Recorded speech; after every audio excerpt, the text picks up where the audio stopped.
Hello, welcome to Unbelievable, the show that gets Christians and non-Christians talking about the subjects that matter to all of us. I'm your host, Andy Kine, and today we are in the surroundings, and we literally are surrounded at Waddeston High School, and the students of which are now going to give a massive round of applause. It's like being Taylor Swift. Anyway, I've been joined today by two very clever chaps. We have on my left Dr. Shaun Stevenson, both philosophers, and on my right, Mr. Nathan Elvidge. And we're talking today about an easy question: does God exist? We're looking at the existence of God. So we'll start with a bit of backstory. Shaun, coming to you first, can you just give people an idea of how you got to the place that you're at in terms of worldview? Yeah, so I grew up in a household that wasn't particularly religious, and when I reached around the age of 13, I started trying to figure out, well, what's my place in the world? And that's when I came across this book, the Holy Bible, and worked away at reading that for years and years. On my own, I ended up becoming a Christian at 16, and then everything fell apart when I got into my 20s. Or, depending on the way you look at it, everything was much better when I got to my 20s. But that's when I really started to call into question what God was to me, how it was beneficial to me or not, and then determined that actually my life trajectory would be better were I to be without God in my life. Yeah. And so focused on other ways that I could find meaning and purpose in the absence of that divine concept. And you're at Oxford at the moment. You're Not Oxford. I'm at MMU. Oh, you're at MMU, but you've been to Oxford. I visited there. Oh, that's great. Yeah, me too. So you're in MMU in the north. Yes, yeah. So I lecture there in predominantly in philosophy of religion. Okay. So it still plays a part in my life. Yeah. And we look at religion in many different types of religion in very different aspects and different ways of looking at it. Fantastic. Nathan, over to you. What about your backstory? Yeah, so I am at Oxford. You're at Oxford, and That's you probably were what you were thinking. Yeah, yeah. I'm a doctoral candidate in philosophy at Oxford. In terms of faith background, okay, I was raised a Christian. I would say I really came into it on my own, sort of as a teenager, probably about similar ages as some of you guys here. Oftentimes through watching debates a bit like this on the internet. So it's a kind of full circle moment for me to be on the other side of the screen here. Yeah. That's great. And we're looking at the question of does God exist? Obviously, we don't have a huge amount of time, so we'll try and keep it as basic as we can. Shaun, can you roughly lay out your reasoning for why you don't think God exists? And can you talk about how you think we can conceptualize the idea of God? Yeah, so I think when it comes to the idea of God, we've had enough people who have made very convincing attempts to show how the idea of God comes about, not through any kind of divine intervention where God's kind of appeared and made people feel that this is the way that it has to be, that there is a God, entered into our lives in a personal way like that, but that actually the idea of God comes from us, that it comes from people. It comes from our trying to understand where we are in the world, how things operate in the world, and when we look at the origins of the idea of God, where God came from, the answer comes back to people. We make God, and then that takes on a life of its own, as it were. And so we see God as something that's no longer from us, but something that is kind of happening to us, or a way to explain what happens to us. So it's a precarious place to be when you go into that, because God, for many people, is where they get their understanding of right and wrong, their morals, their way of living life, purpose in life, meaning. And we can talk maybe a bit later about why I think that's not always a good thing to have God as a source of meaning like that, and indeed I don't. But that then means we have to be very, grown up about the question of what we do with the reality of there being no God. Yeah. So when God is not here and there isn't that kind of big parental or big, dad in the sky to control what we do. We are then in control of ourselves, and we have to take a lot more responsibility on what we do then. I think that's a perfectly fine thing. I think, we're ready to kind of be a bit more grown up about the way that we deal with stuff rather than looking somewhere else. Yeah. No longer on the spiritual milk, as the Christians would have said. Yeah. Thank you. Very nicely articulated, Shaun. Nathan, over to you. You can respond to that, but can you give a sort of basic overview of why you think there is a God? Okay, yeah, so as I mentioned, I work in philosophy of religion. This is a kind of whole field devoted to proposing arguments for and against God and sort of inspecting them to see whether or not they work. And I think there are many, many arguments for God that basically work, that are taken really seriously within the field. By some surveys, belief in God actually appears to be a kind of like dominant view within philosophers of religion. Not to say you should believe it for that reason, truth isn't a democracy, but that's to say that I think there just are really good reasons for belief in God. What do these reasons look like? Well, I think every kind of reason for God is going to have the form, you can't explain this without God, where we might fill in different things for this that you can't explain.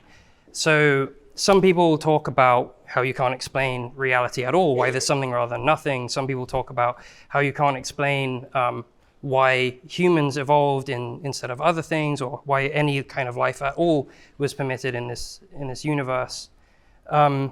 I think a particularly powerful one for me is the idea that you can't explain morality without God. Well, you can't explain that why there are some things that are just sort of objectively, absolutely right and wrong. Yeah. So when we say objective, we mean binding, whether anyone agrees with it or not.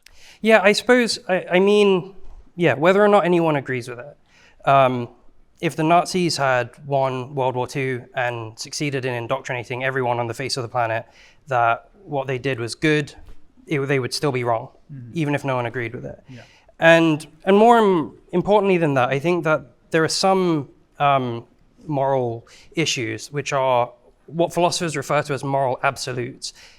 Actions, crimes you can just never, ever commit, no matter what, like murdering of the innocent or child abuse or rape and things like this, are held as intrinsically evil, such that no justification, no consequences could ever justify you doing them.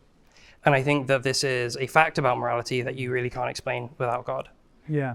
Well, let's maybe drill down into that then, Shaun, because you did mention morality.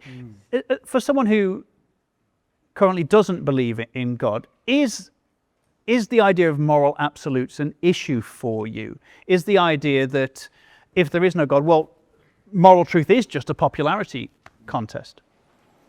I think with regards to, there are some things which are absolutely wrong. I'd say, of course. But I don't need someone else to tell me this. That's very obvious by the consequences of those things, the impact that it has on the victims of them in particular. It makes it very obvious that this isn't something that should be acceptable. But this is something that's based on observation, right? It's looking at what the consequences are, what has happened. And I can see by what has happened is bad. And this is something as well which we can account for. We're social creatures. We live in social groups. It cannot work in that way if people are allowed to do whatever they like, whenever they like, particularly acts that are very despicable. Because then that social cohesion, that being together, can't happen. And indeed, anybody who does those kinds of things would get, pushed away. There are examples where these kinds of things don't happen, where actually people do think that it's permissible. But again, I think that's human error rather than something to do with an absence of God. And particularly around that time in the 1940s, many people would have been Christian at that time. And if they weren't complicit directly, would have been complicit in their silence during that time. And we don't even have to look that far. Just in the scripture itself, with some of the things that are permitted by God, we would say are awful. deplorable, that none of us would ever wish on some of our worst enemies. But they're there and they're permitted by God in this way. So I think therein lies the rub, okay? So God can do these horrible things, people do these horrible things, so we can't really say that one trumps the other in terms of having a grounding on moral truth. The better thing to do is to see what's happening to the people who are the victims of that, and is that something that we are okay with? And that can be done from a position without God. No God doesn't mean immorality, it doesn't mean do what you like. It means take accountability, have responsibility, think about the consequences from what you see, determine what should be done. Well, I think we found the key to the conversation. We're talking about morality. Nathan, over to you. How would you look to respond to that? So I'm wondering if you slightly misunderstood what I was trying to get at. Christians certainly believe that non-Christians can be moral people and can know morality. It says in the Bible that God has written his law on people's hearts. I'm not saying that you need God to tell you what's right and wrong. I'm saying that you can't explain why some things are absolutely intrinsically wrong without God. Let's say somebody very seriously hurts someone else. The anguish that person feels, right? The pain that they're in, the pain of the family members who have had violence enacted upon that person. These kinds of things can be indicative of, so just let's say violence generally. I don't need to go, okay, all these things are happening, I wonder if that's bad or not. Some things are very bad. I mean, you stated some absolute cases, okay, so as an example would be child abuse would hands down be said it was awful. But it's not awful because somebody turns up and goes, okay, so these are all of the kinds of things this child has had to put up with, and these are the traumas they're left with. But what we really need now is God, because then we're going to get to really the heart of if this is a problem. That can just be understood in terms of how it has affected that person. And I use that in a technical way as well, the way it has affected them, the changes it makes them, how it diminishes their kind of power to be the person who they want to be. If it's not something that's empowering to individuals and groups as a whole, then is that really something that ought to be pursued? So my claim was that some of these crimes are just wrong no matter what the consequences. And I sort of feel like your response was essentially to point to the consequences and say they're wrong for that reason. But that's kind of not really getting at the issue. So to give a case that illustrates the difference of what I'm talking about here, and I apologize that this is going to be a difficult one, but some of you might have heard of the Pellicot case in France recently, where a man drugged his wife and invited people on the internet to come rape her in her sleep, say.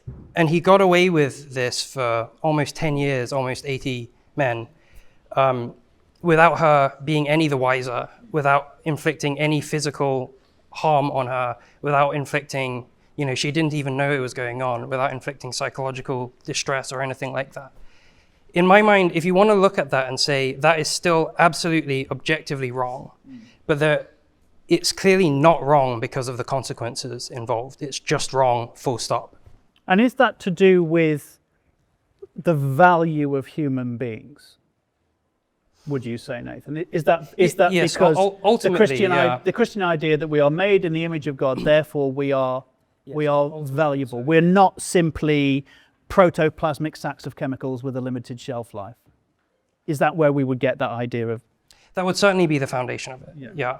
That we're called to treat each other in certain ways, and that God has set a kind of moral law for how we are to treat each other in such a way that does dignity to the human being.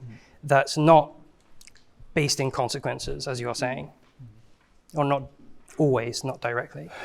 I mean, one of the things that strikes me is you said, it's not causing harm, but then it is harm because it's violation, right? It's still a violation.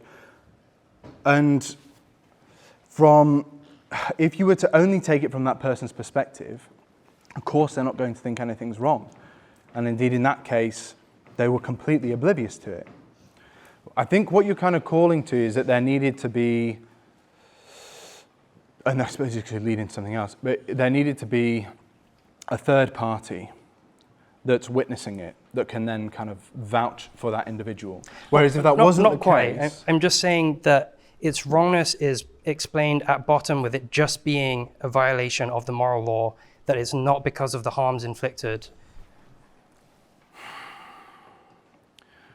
So the use of moral law can be problematic because not all moral laws are equal, okay? And for some of us, there would be things that are acceptable in moral laws, and there are, plural, which kind of undermines the singularity of that, right? That the fact that there would be one to be applied, that we wouldn't find acceptable.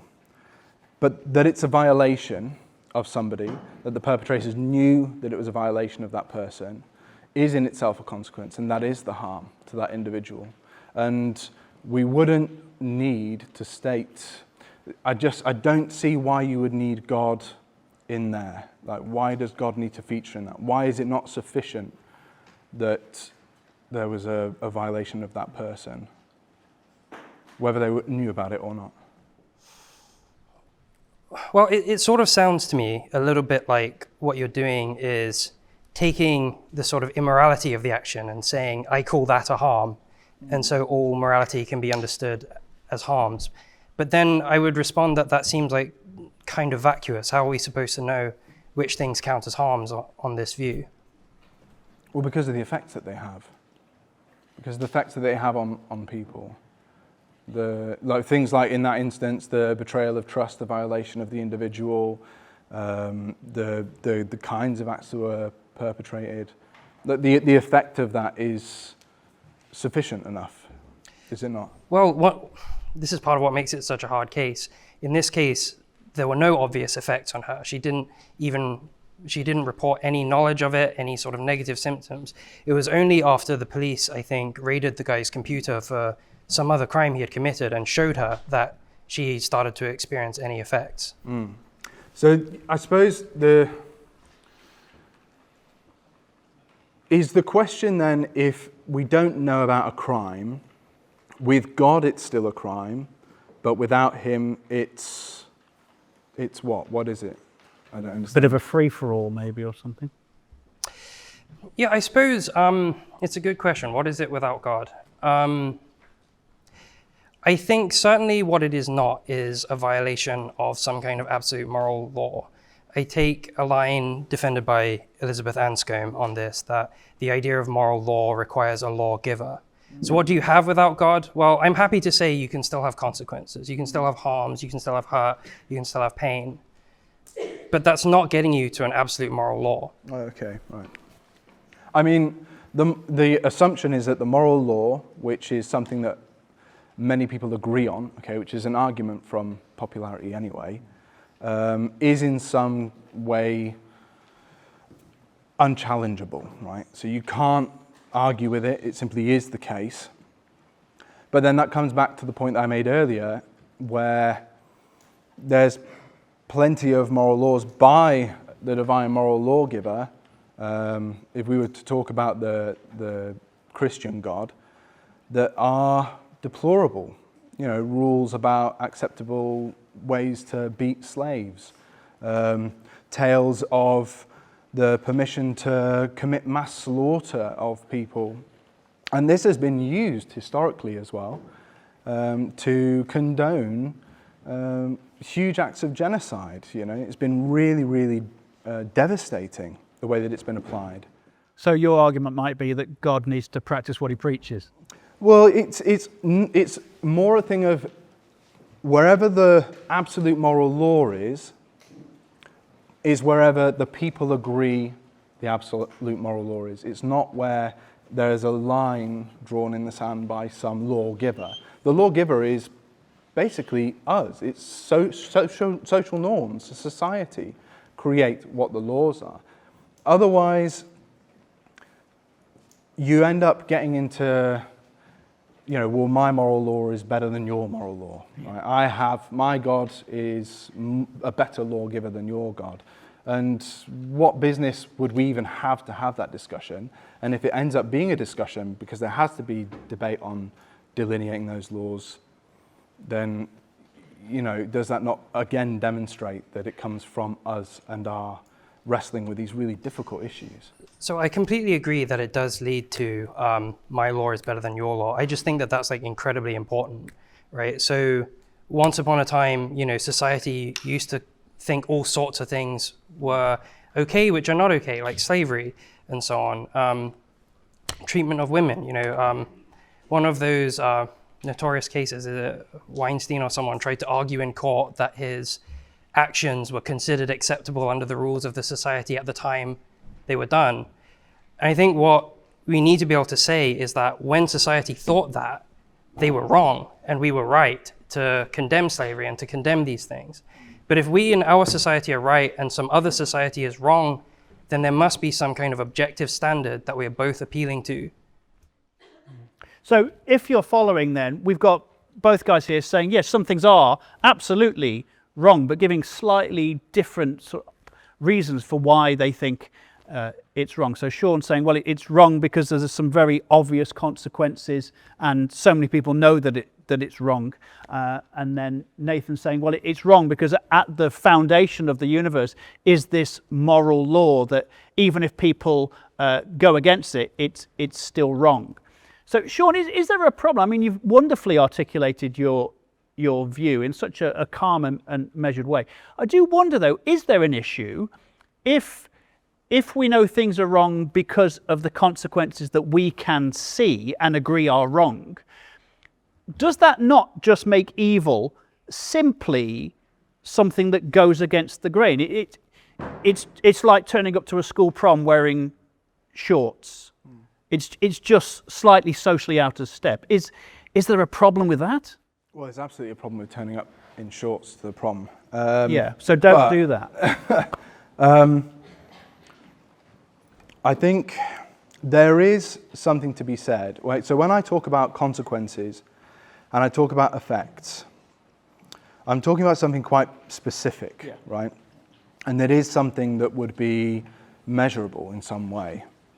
And that is the idea that, so we are in a world where we come into contact with all sorts of different things, right? Lots of different ideas, lots of different people, lots of different things around us in the world. And when we encounter those things, we will respond in certain ways. And let's say we put these into two simple camps, right?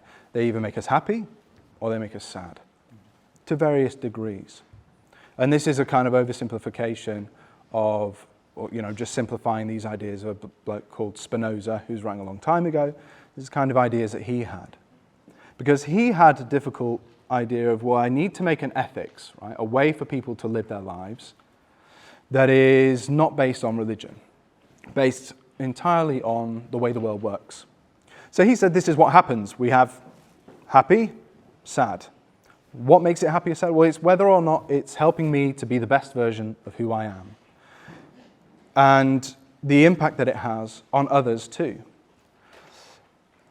And so he has this idea, basically, that we have that way of gauging if something is good or bad. So he doesn't talk about evil. Evil's an illusion, right? Evil is illusory. It's not helpful, because when you do things where you're talking about, these moral laws that are set in stone, that aren't free to be experimented with and explored, for one, and I'm going to say, it seems like shifting the goalposts. Oh, well, that was bad then, but this is okay now. And then the next time it'll be, oh, well, that was bad then, but this is okay now. And they just didn't know what the objective moral law was. Well, for Spinoza and others who think like him, the best way to understand how we ought to be for ourselves and for those around us is to see what makes each of us better as people, to grow as people.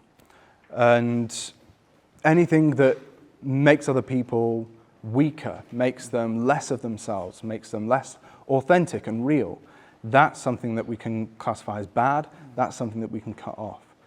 And that can fit in all of the things that you mentioned, with slavery. Well, the reason it's bad isn't because we've actually found the real moral law, it's because we can see the impact that it has on people. And that needs to be accounted for, and needs to be responded to. And it comes back to that responsibility of the individual to go, what am I doing to this person, and is that okay? We'll let Nathan respond, and then we'll give you guys some time to chat amongst yourselves and come up with some questions for the second half. Nathan, come on then. Evil is an illusion. I thought you were going to pick up on that bit. Sorry.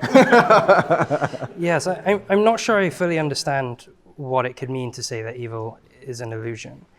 I mean, if you mean that it's sort of like not out there in the world, sort of waiting to be discovered, then I would completely disagree, right? Like, when we go out and we see these crimes, it's not like we're just sort of like projecting our sort of like emotions onto them. We're just sort of seeing the badness that's inherent in them, right? When you see the person being tortured, when you see the person, whatever it is, having his house bombed, the evilness is there. It's out there in the world. It's not sort of in you in some way. Does that respond to? Happy enough with that, Shaun? No. No, he's not. He's not happy. He's not happy with that. Why aren't you happy? Come on. Because I think there's good and there's bad, but evil carries with it so much religious baggage, right? Evil as it has been determined that this is an evil thing. There will be some things that some people will say is absolutely evil. We would turn around and say, well, that's just like one way of being a human person, is like this. That is the problem. Whereas if you can say, well, what makes it evil? Not something, what we would say transcendent, okay, so not something that's outside of the world, kind of looking in, that's timeless and all this kind of thing, but something that's here, now, in the world, as we live it. What makes that evil? Well, we can determine what makes it bad, but evil needs this kind of extra step. So a bit too much hyperbole on that word then, a bit too much of over-egging the pudding. Yeah, and some things which we might say were evil would be, probably quite good, like it would be evil for you to... Okay, now I'm going to have to think of an example, but there are examples. Yeah, but well, you can come back to it. there would be some things that would be absolutely abhorrent in the past that now seem perfectly acceptable. I mean, a simple example would be homosexuality. So homosexuality was, absolutely diabolical. Not even that long ago in our history, in the UK. It was something that you would be imprisoned for, or worse, castrated, as we did with figures like Alan Turing. But now we see it very differently. If we had stuck with the idea it was evil, where can we go from there? An absolute evil? No way. No, we have to be open and willing to change. I think you'd agree with me on that, at least. Well, we'll find out. You're watching Unbelievable with me, host Andy Kine. We're at Waddeston School, and my guests are Shaun Stevenson and Nathan Elvidge. We've been talking about the question of, is there a God? We've been looking at morality, and not so much the problem of evil, but the question of the definition of evil. We're going to take a short break. We'll be back with questions from the students here, so stay tuned. Pretty much universally, social science suggests that many of the institutions that we hold dear, that shape us, that provide us social support, a huge amount of this used to happen anyway inside of these traditional religious structures, and there really has been nothing to replace it. It's amazing how quickly ostensible deontologists transform before our very eyes into utilitarians on this question. We're talking about what the self is here. I mean, atheists believe in the self. Everybody believes in the self. Well, no, that's not. I mean, that I find difficult to believe. Why would an atheist believe in the self? The self is a series of non-deciding mechanisms. The arguments against God are fairly compelling, and I think the arguments against atheism are fairly compelling. The difference is that most people who believe in God have expressed doubts, and a lot of people who are atheists tend to be more religious in this way than many of the people who are God believers. If people listening agree with me that free will in fact doesn't exist, and simultaneously agree with you that free will is somehow necessary for the upkeep of civilization, then I would simply ask them to consider who's relying on the delusion here. This show does seem to have an extraordinary capacity for putting me face to face with people that I've been talking smack about online, so thanks again.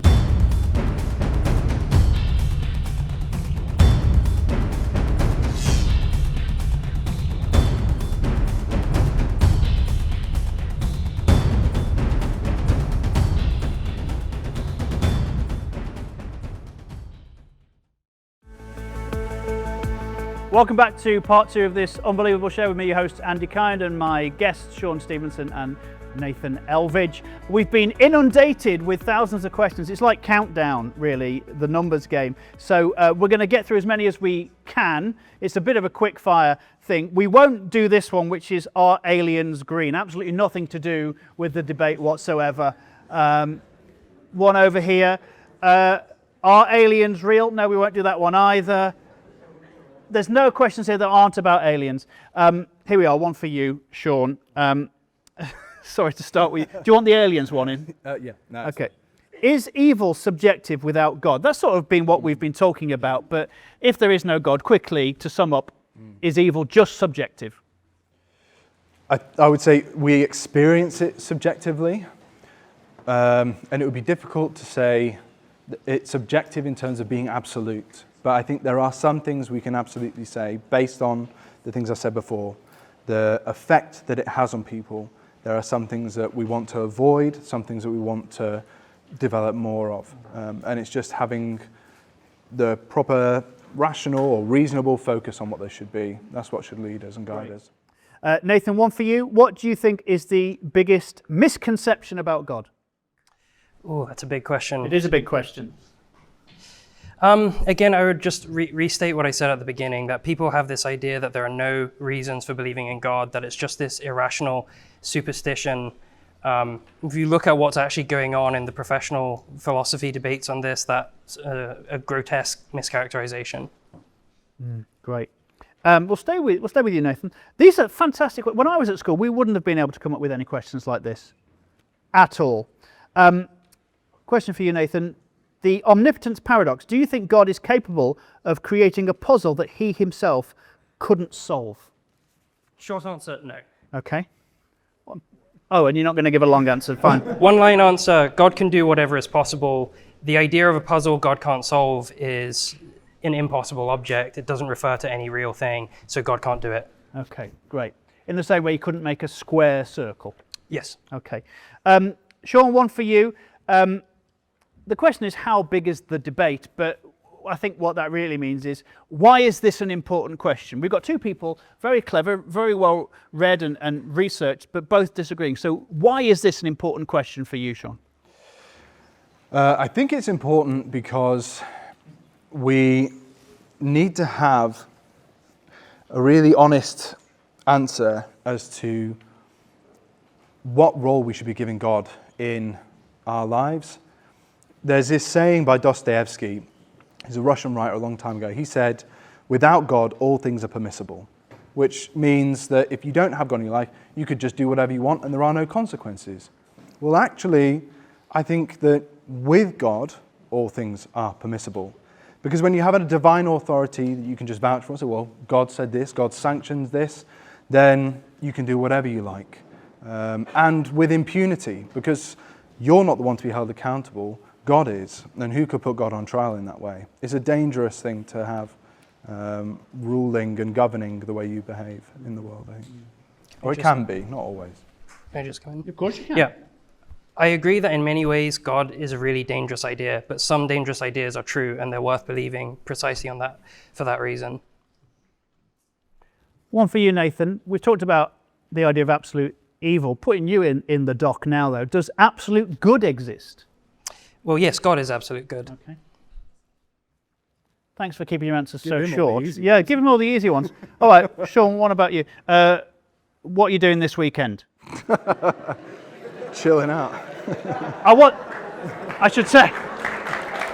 Yeah, well done. They love him. The crowd love him. I should maybe point out that that wasn't my attempt at flirting. I want you to know. I've got my own plans. Okay, Nathan. How do we know? Is it broadening out the question? How do we know which God of the many gods is the right God? Good question. So this kind of philosophical debate is only going to get you so far here. You know, it gets you some of the way, right? In order for God to be the lawgiver of all morality, he has to be a perfectly good God, right? Not all religious traditions believe in a perfectly good God. Christianity is one of the ones that does. maybe there are some others, maybe Islam, say, this stuff isn't going to adjudicate between Christianity and Islam. For that, you need to really get into issues of evidence, historical evidence for the resurrection, particular miracle reports, things on that kind of level. Yeah. And of course, we at Unbelievable have so many hundreds of shows on different topics that people can watch and listen to. We're not trying to solve everything in this particular conversation. I'll bring this one to you, Shaun. Surely, and I think you'll probably agree with it to a degree, I'm trying to help you out here. Thanks. Surely, if God created everything, then he created sin and suffering, or at least he made humans with the ability to create sin. I mean, that's from the atheist perspective, that's a pretty decent argument, I think, isn't it? Yeah, I mean, obviously, as an atheist, my understanding of God creating things isn't the same as a Christian. Mm-hmm. But the notion that people can sin as something that's inherent in them, there's a lot of talk about how that's important for free will and things like this. So one could say that God, if you were to believe that he created humanity, gave them the capacity to sin. But that's a really tough one, because the actual knowledge of what is good and what is evil isn't determined until they've already committed the first act of sin, right? So Adam and Eve chilling out in the garden, one of them goes, well, hey, snake over here says go and eat this apple, eats the fruit, and then they come to realize, well, hold on a minute, we're not wearing any clothes, what are we doing? This is wrong and that is wrong and all these other things that seem to be problematic. And that then is the realization that there are goods and evils, but only after the fact. And so there is kind of implied in that story an attempt by God to give them like willful ignorance. Yeah, they had free will. Free will to do what? They don't know. They're no better than beasts, right? Just like the cat doesn't know it's doing the right or wrong thing. But that finding out that knowledge is so detrimental. It seems odd to me. It seems weird. And also, just to throw something in, that God said if they ate from the tree of the knowledge of good and evil, that they would die as a result of it. And the snake said, no way, you'll just get to know all the things that he does. And one of them was a liar, and it wasn't the snake. Wow. I'll let you come. It's important to come back on that one, Nathan, I think. On why does God create people with the ability to sin? Yeah, I mean, is it not just a bit of a bad plan if you hate evil so much to allow humans so much freedom to commit evil? I guess in my view, if you didn't have the ability and the freedom to commit evil, then none of your actions would be really weighty. When you are good, that wouldn't be in any way sort of valuable or praiseworthy. You would just be doing what you were sort of forced to do. So I think, yeah, God has to, in some sense, create beings that can sin, that can fall, in order to have, triumph over evil, in order to have bravery and heroism. These things, in my mind, are what make our lives so valuable, what make them so distinctively human. Fantastic. We're almost running out of time, so I'm just going to give both of you a chance to encourage the students here who've been so attentive and brilliant with their questions.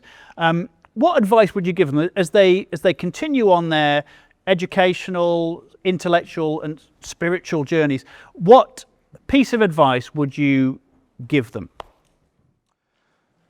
I would say one of the most important things for you is to stay curious. You get that all the time you're here. Your curiosity is fed by your excellent teachers who are constantly giving you all this amazing information. Once you leave school, your learning doesn't stop. And just like all of us here haven't kind of finished our learning, it's not all capped off.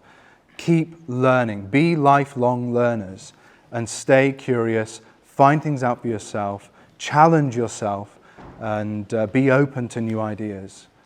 That's what I would say. Wonderful. What about you, Nathan? Yeah, I think I would echo similar sentiments. The more you learn, the more you realize how little you know. It's important to kind of see yourself as always on a journey and never at the end of that journey. Yeah, brilliant. Well, you've been watching Unbelievable, and it's been a wonderful short debate on the existence of God with Shaun Stevenson and Nathan Elvidge. We've been here at Waddeston School, and it's been an absolute delight. Stay tuned for more Unbelievables coming up. And of course, if you want to contact us, you can, unbelievable@premier.org.uk. From me, Andy Kind, and all the team, will see you again. That is the end.